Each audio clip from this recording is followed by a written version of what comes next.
Je pense que c'est une garantie d'avoir un prestataire complètement intégré au lieu, qui connaît parfaitement bien le site, donc capable éventuellement d'intervenir en cas de besoin.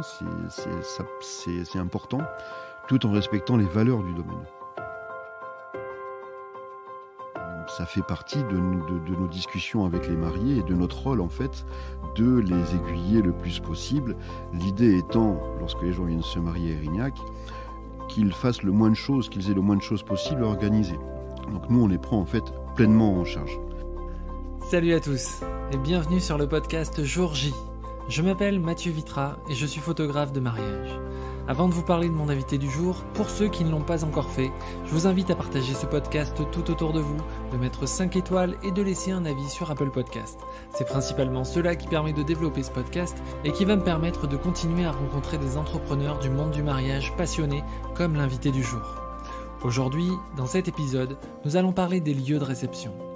Une fois les préparatifs et les différentes officialisations, civiles, religieuses ou laïques passées, reste encore beaucoup de moments intenses à vivre durant cette journée si spéciale.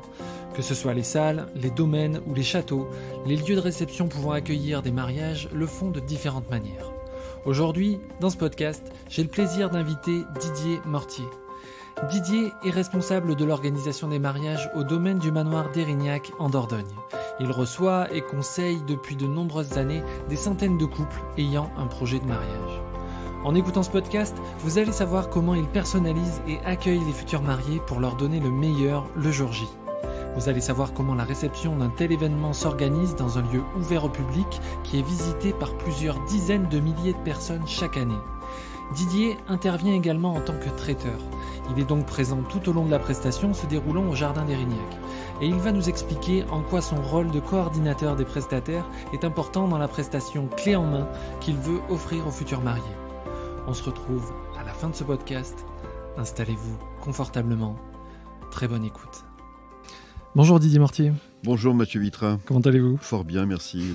Je suis ravi de vous accueillir sur ce podcast. Très bien. Et puis merci de m'accueillir ici, dans les jardins d'Érignac. C'est la première fois que je viens. Bien, c'est avec grand plaisir. Je suis ravi, effectivement, parce qu'on ne parle pas souvent sur ce podcast des lieux, des endroits. On parle beaucoup des activités, des prestataires de mariage, mais on ne parle pas beaucoup des lieux. Il se passe évidemment beaucoup de choses pendant ces mariages. C'est effectivement une étape qui est particulière. Alors aujourd'hui, donc, on est au jardin du manoir d'Érignac, qui est en Dordogne. Oui. Et vous êtes effectivement en charge de l'organisation des mariages. Vous recevez les mariés. Oui. Vous allez effectivement pouvoir leur faire visiter les lieux et puis pouvoir aussi les conseiller. Bien sûr. Alors on va parler un petit peu de tout ça. Très bien. Juste avant, est-ce que je peux vous demander tout simplement de vous présenter ? Bien sûr. Donc, je m'appelle Didier Mortier. Je suis le gérant de Castellum Traiteur, société spécialisée dans l'organisation de mariages et principalement au manoir d'Érignac. Très bien. Alors, aujourd'hui, on vient ici, les mariés, quand ils viennent effectivement sur le site, ils vont avoir une idée un petit peu précise de leur projet mariage. Ils ne connaissent généralement pas ou très peu le lieu. Ils vont avoir effectivement des idées qui sont à préciser. Ils viennent probablement à peut-être un an du jour J. Oui, c'est à peu près ça, oui. Alors, on va développer un petit peu. Mais juste avant, est-ce que vous pouvez me faire un rapide historique du lieu ? Oui, naturellement. Alors, le domaine du manoir d'Érignac, c'est avant tout un domaine familial qui est transmis depuis plus de 500 ans, donc 22 générations, et qui a été tout d'abord un castel qui date du Haut Moyen-Âge et qui a été détruit au XVIIe siècle par les troupes du Grand Condé, suite aux rébellions envers Mazarin durant la fameuse Fronde des Princes. Et il a été reconstruit dans le XVIIe siècle sur les ruines de l'ancien repère. Et c'est devenu un jardin au XVIIIe siècle. Les premiers jardins datent du XVIIIe siècle. C'était des jardins à la française, d'inspiration italienne, selon le goût de l'époque. Complètement remaniés au XIXe pour suivre à nouveau la mode de l'époque qui était plutôt dans l'esprit des parcs à l'anglaise. Et puis par la suite, Gilles Sermadiras, donc le père de l'actuel propriétaire Patrick Sermadiras, les a à nouveau totalement remaniés, tels qu'il imaginait qu'ils étaient, qu'ils devaient être en tout cas au XVIIIe siècle. Et depuis ce temps, eh bien, M. Patrick Samadiras perpétue l'œuvre de son père avec beaucoup de passion, je dois dire, et pour le plus grand bonheur de nos visiteurs et de nos futurs mariés. Parce que c'est vrai, effectivement, que c'est un lieu qui est visitable par tout le monde. Quand on arrive ici, c'est un endroit qui est très travaillé. Il va y avoir effectivement beaucoup de structures au niveau verdure. C'est quelque chose qui est effectivement... C'est très très travaillé. C'est le principe des jardins à la française. Donc c'est 10 hectares concrètement de sculpture végétale sur un domaine qui totalise un domaine naturel préservé qui totalise plus de 200 hectares. Et donc composé de plus de 300 taupières. Donc de toutes les formes, de formes cubiques, de sphères, de cônes, de pyramides, de spirales et d'autres. C'est aussi un jardin d'eau exceptionnel qui comprend 7 sources disséminées dans les jardins. On y retrouve des bassins, des fontaines, des miroirs d'eau, etc. Et bien sûr l'exceptionnelle roseraie, la fameuse roseraie qui a d'ailleurs une vue imprenable sur la vallée, qui, elle, contient 5 fontaines. Et c'est là principalement où nous réalisons les vins d'honneur des mariages. D'accord. Alors il y a des endroits effectivement stratégiques. Oui, bien sûr. Donc, on va en parler un petit peu. Et juste avant, est-ce que vous pouvez me dire comment se passe un petit peu le processus de réservation? Et puis, comment, quand les mariés arrivent, ils vous appellent, vous prenez rendez-vous, ils viennent sur place, la visite se fait, vous faites connaissance. Comment ça se passe? Bien sûr. Alors, les personnes connaissent les manoirs d'Érignac. Donc, on est quand même très bien représentés sur Internet. Et ils sont surtout très, très connus depuis le temps.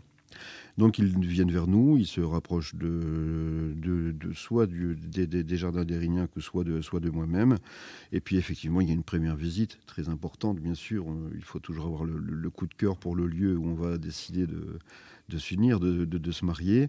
Donc, il y a une première visite. Souvent, après, il y a des poses d'options, de réservation, comme j'imagine un petit peu partout. Et puis, ça se concrétise souvent par des réservations, effectivement, sur des dates précises. Un an, voire vous parliez d'un an, voire 1 an et demi, avant le jour J, en fait. Il va y avoir effectivement des lieux qui sont plus pour les cérémonies laïques. Les cérémonies laïques deviennent de plus en plus présentes dans les mariages. C'est exact.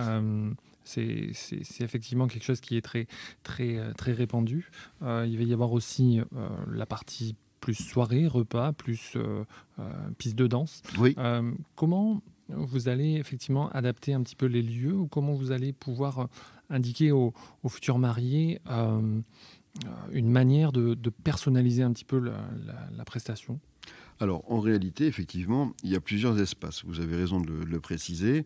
Érignac, au fil des années, c'est quand même très organisé, justement, pour pouvoir accueillir des mariages.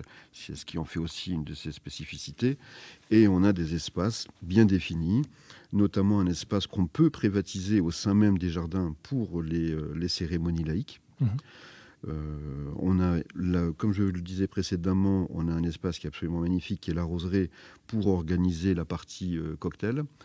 Et on a la salle de l'orangerie, qui est une magnifique salle de 230 mètres carrés, avec des vues, là encore une fois, époustouflantes sur la vallée, qui détient d'ailleurs son propre jardin, éclairé le soir, c'est important de le signaler.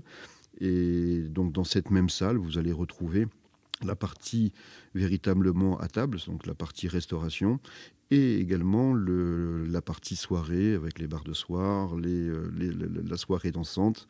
Et on met à disposition également, important de signaler, le restaurant du manoir d'Érignac les samedis soirs ou les mercredis, parce qu'on fait aussi des mariages le mercredi, pour le détourner en espace pour les enfants. Donc un lieu qui devient pour les enfants privatisé, dans lequel ils vont pouvoir se restaurer. On installe des buffets pour les enfants pour que ce soit aussi facile et qu'ils puissent manger un peu à l'heure qu'ils le souhaitent. Ils sont accompagnés bien évidemment de nounous. Et c'est un lieu aussi donc, où ils peuvent jouer et aussi où ils peuvent dormir. Et là aussi c'est important puisque ça permet aux jeunes parents notamment de profiter pleinement de la salle, puisque notre restaurant est situé à une 20aine de mètres de la salle de l'orangerie. Donc ça permet aux jeunes parents de profiter véritablement de la fête et récupérer bien évidemment à la suite leurs enfants et leurs affaires qu'ils auront amener. On n'en parle pas assez, effectivement, de la Bien gestion sûr, oui, des mais enfants. c'est tellement important. C'est sûr, c'est sûr. Jour J, Mathieu Vitra, photographe de mariage avec Didier Mortier. Donc, vous, Didier Mortier, vous avez effectivement votre activité de traiteur. Et vous pouvez effectivement mettre à disposition des mariés avec effectivement une discussion, des projets particuliers, de préférences, de thèmes. Vous avez la possibilité de pouvoir personnaliser un petit peu cette prestation. Oui. Vous êtes sur place le jour J. Oui. Mais au-delà effectivement de votre activité de traiteur, est-ce que vous avez un rôle particulier de coordination un petit peu pour le mariage ? Alors effectivement, c'est notre métier, donc on reçoit les futurs mariés ici à Érignac. Donc je tiens à préciser que Custom Traiteur est installé au sein même des jardins d'Érignac, que le laboratoire se situe en fait derrière la salle de réception de l'orangerie. Et on a bien sûr un rôle de conseil très important. Alors on a, sans prétention aucune, un petit peu d'expérience puisqu'on a réalisé ici plus de 500 mariages. Donc ça fait partie de nos discussions avec les mariés et de notre rôle en fait de les aiguiller le plus possible. L'idée étant, lorsque les gens viennent se marier à Érignac, qu'ils fassent le moins de choses, qu'ils aient le moins de choses possible à organiser. Donc nous on les prend en fait pleinement en charge. C'est vraiment du sur-mesure et du clé en main. C'est ce qu'on propose ici à Érignac. Et c'est par ailleurs évidemment très rassurant pour les mariés et ça simplifie considérablement l'organisation du mariage. Parce qu'en réalité, lorsque les gens viennent chez nous, eh bien, on les prend en charge véritablement à partir du vendredi. Si on parle d'un mariage le samedi, on les prend en charge le vendredi où on va installer leur table. Donc, on fait ce qu'on appelle un dressage à blanc. Donc, un dressage à blanc, c'est tout sauf la personnalisation des tables et éventuellement le complément de décoration de la salle. Ensuite, donc ils peuvent venir dès le vendredi à partir de 15h. Le dressage est fait selon le plan de table qu'ils nous auront préalablement communiqué. On s'occupe de bien évidemment tout le temps. Il y a un maître d'hôtel en charge, responsable du mariage, qui va les suivre du vendredi. C'est-à-dire que lorsqu'on loue Érignac, les gens ont Érignac à partir du vendredi 15h jusqu'au dimanche 17h. Donc il y a un responsable tout le temps sur place. Et c'est aussi ce qui fait sûrement une différence avec une prestation de traiteur classique. C'est qu'ils sont vraiment... Il y a toujours quelqu'un pour les accompagner vraiment du début jusqu'à la fin. Et même peut-être un petit peu après que la fin, je vais vous expliquer. C'est-à-dire que le vendredi, on s'occupe d'eux, comme je viens de vous le préciser. Le samedi, évidemment, à leur arrivée à Érignac, eh bien, on les prend en charge de suite, bien sûr. On les dirige vers la roseraie où on va faire le cocktail. On reste avec eux, évidemment, toute la soirée et toute la nuit. Donc, le responsable dont je vous parle, il reste avec eux toute la nuit.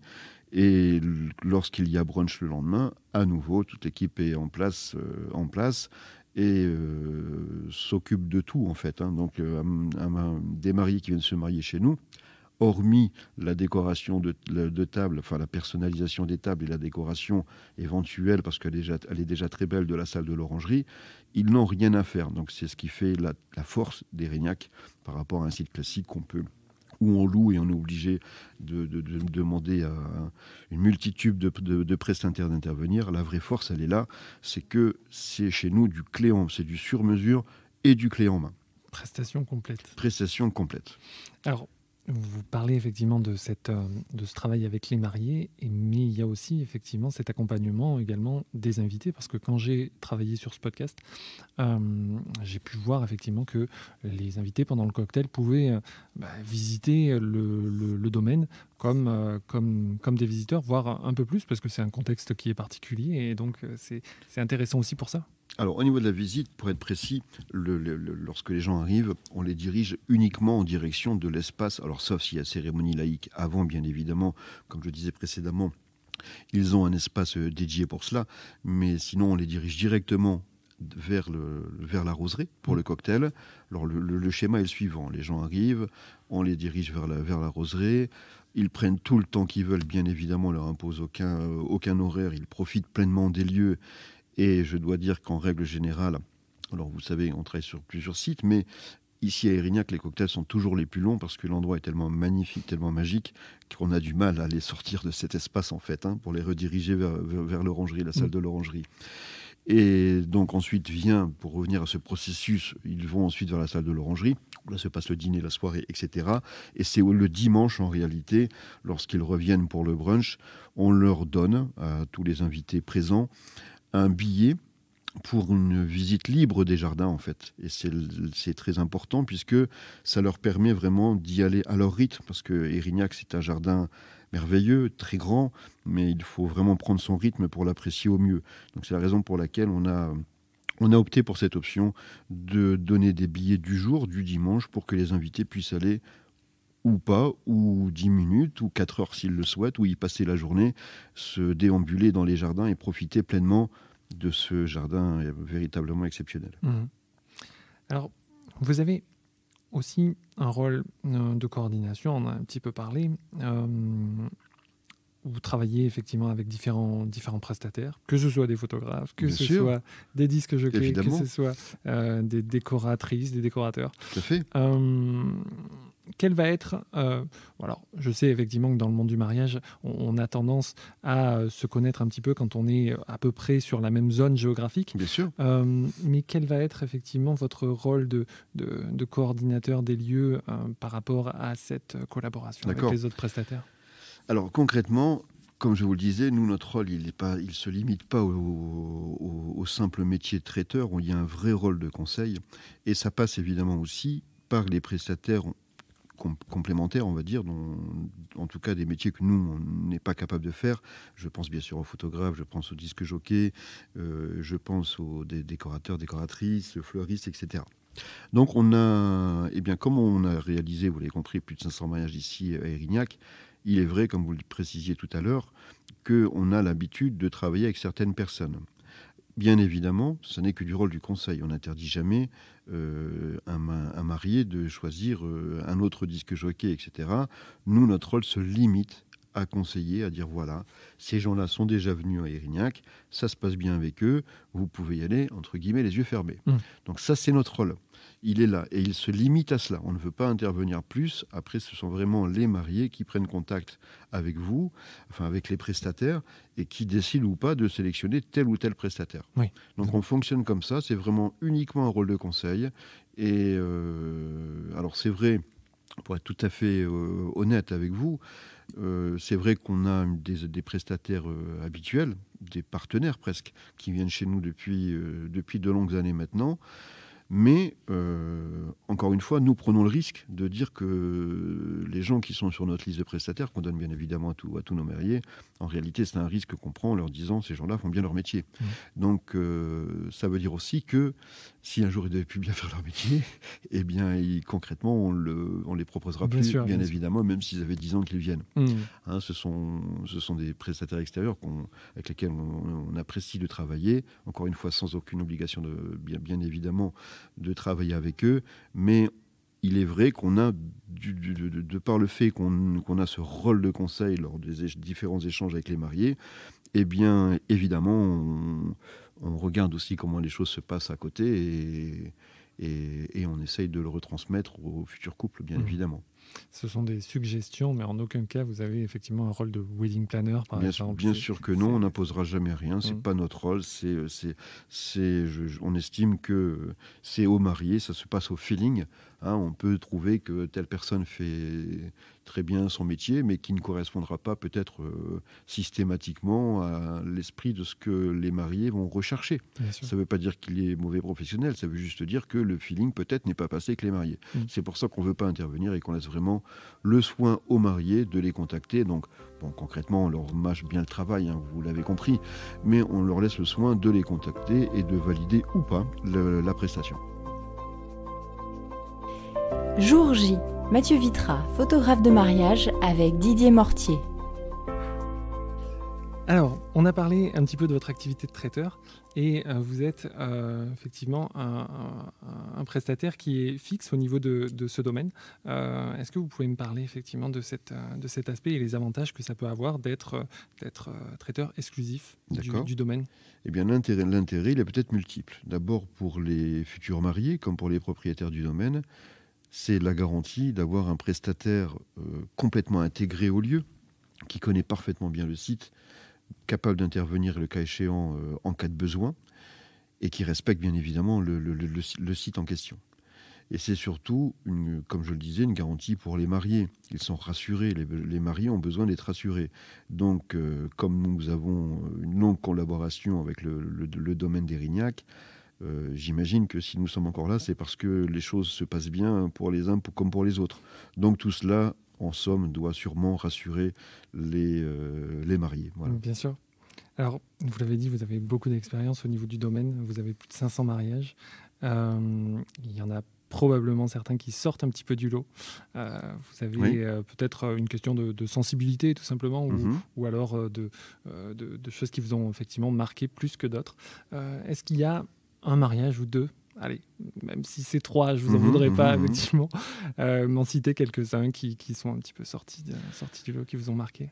Alors, c'est vrai que les mariages sont tous différents. Après, ce qui nous a marqué, bien évidemment, la gentillesse des uns des autres, des contacts un peu particuliers qu'on peut avoir avec les uns ou avec les autres. Après, les petites anecdotes, ça concernerait peut-être les spécificités, les choses qu'on nous demande, qui vraiment sortent de l'ordinaire. Je pense notamment, et c'est par ailleurs au fil des ans devenu une de nos spécialités, dans le cadre des cocktails, on organise beaucoup d'ateliers culinaires. Donc un atelier culinaire, concrètement, c'est un bar, avec un barnum de 3 mètres sur 3 mètres et avec un cuisinier habillé, toqué, qui va donc cuisiner en direct devant les convives. Donc ça, aujourd'hui, c'est quelque chose qui est devenu classique. C'était pas vrai il y a 30 ans, mais ça l'est devenu très classique aujourd'hui. Et ça fait peut-être partie de nos spécialités, puisque on propose... en fait, on a des demandes qui viennent du monde entier. Donc, on fait des mariages de toute la France, bien évidemment, mais on organise aussi des mariages qui nous viennent de Russie, des mariages italiens, je pense. On a fait des espagnols, on a fait des mariages tahitiens, on a fait des mariages, birmans, de Birmanie, donc franco-Birmanie, de Chine, etc. Et une des spécialités, et c'est aussi ce qui me fait des rappels sur ces mariages-là, c'est que les gens nous demandaient de cuisiner des choses particulières, des spécialités de leur pays. Et donc, on les intégrait. Donc, c'est en fait une multitude de mariages, ce n'est pas qu'un seul mariage, mais on intégrait dans le cadre des ateliers culinaires des spécificités. Je pense au mariage franco-birman. On nous a demandé de faire des siutai, dont on n'avait aucune idée de ce que c'était lorsqu'on nous en a fait la demande. On a bien évidemment, avec nos chefs, travaillé sur l'idée, on leur a fait déguster. Et il s'avère qu'a priori, le jour même, puisqu'il y avait quand même, on va dire, une 50aine de Birmans qui ont fait le déplacement vers la France, nous ont félicité. C'était amusant et touchant, puisqu'ils sont tous mis à applaudir en dégustant ces siutai qui finalement semblaient être plutôt... cohérent avec en tout cas, ça correspondait à ce qu'ils attendaient. Voilà, pour les particularités. Très bien, très bien, très bien. Alors, le manoir d'Érignac, dans le domaine du mariage, c'est effectivement une entreprise, avant tout. Certaines entreprises ont effectivement des choix à faire par rapport à leur communication et ont peut-être un petit peu besoin ou décident d'un choix délibéré de pouvoir axer effectivement cette communication vers un profil particulier de couple pour simplement leur apporter le maximum de prestations, la meilleure prestation possible. Est-ce que vous diriez effectivement aujourd'hui que sur le côté mariage, les jardins d'Érignac sont destinés à un profil particulier et de quelle façon vous mettez ça en place ? Alors non, je dirais pas qu'on a une clientèle avec un profil particulier. En fait, c'est un problème de coup de cœur. En fait, les gens viennent chez nous. Nous, concrètement, tout le monde est le bienvenu au manoir d'Érignac, bien évidemment. Les gens viennent chez nous souvent parce qu'ils nous ont découvert, soit parce qu'ils sont venus dans le cadre d'une visite classique, puisque je rappelle que c'est un domaine qui se visite. C'est plus de 80 000 visiteurs dans l'année. Donc, où ils nous ont découvert sur Internet et ils viennent après nous voir dans le cadre de l'organisation de mariage. Donc, on n'a pas une cible particulière, c'est véritablement, ça fonctionne au coup de cœur, vraiment. Et puis, alors là, si je dirais une cible, évidemment, les mariages qu'on fait sont des beaux mariages. Donc, ce sont des gens qui sont attachés à la beauté, à l'esthétisme des jardins. Et qui voilà, ont un véritable coup de cœur pour le lieu, mais on n'a pas une cible particulière. Tout le monde est vraiment le bienvenu chez nous. Ok, très bien. Alors on arrive à la fin de ce podcast. On peut retrouver effectivement le jardin des manoirs d'Érignac sur internet et sur les différents réseaux, Facebook, Instagram. Donc, merci beaucoup Didier de m'avoir accueilli ici. Eh bien merci Mathieu, merci à vous. C'était un vrai plaisir de vous recevoir à Érignac. À très bientôt. Merci beaucoup. Voilà, j'espère que cet épisode vous a permis d'en savoir plus sur l'accompagnement des futurs mariés dans un lieu comme les jardins d'Érignac. Un grand merci à Didier Mortier d'avoir accepté de participer à ce podcast. Vous pouvez retrouver beaucoup d'informations en lien avec ce podcast sur mon site mathieuVitra.com/lejournal. Pour soutenir ce podcast, n'hésitez pas, encore une fois, à partager cet épisode sur vos réseaux sociaux, Instagram, Facebook, LinkedIn et à mettre 5 étoiles, ainsi qu'un commentaire sur Apple Podcast, c'est très important pour moi. Parlez-en autour de vous et abonnez de force toute votre famille et tous vos amis. Je vous retrouve dans un prochain épisode et n'oubliez pas, faites ce que vous aimez ce que vous faites. À bientôt.